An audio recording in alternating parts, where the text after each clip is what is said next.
Alpha খুঁজছেন? তাহলে শুধু পাস্ট রিটার্ন ফিল্টার ব্যবহার করা বন্ধ করুন। এটা স্মার্ট ইনভেস্টিং না, এটা রিসেন্সি বায়াস।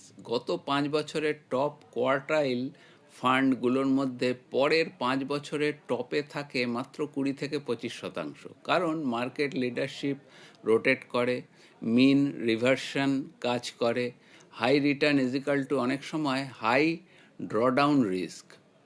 স্মার্ট ইনভেস্টররা দেখেন Sharpe ratio, Sortino, rolling return consistency, downside protection, risk adjusted return greater than absolute return, rolling performance greater than point to point return, portfolio role matters, process over performance.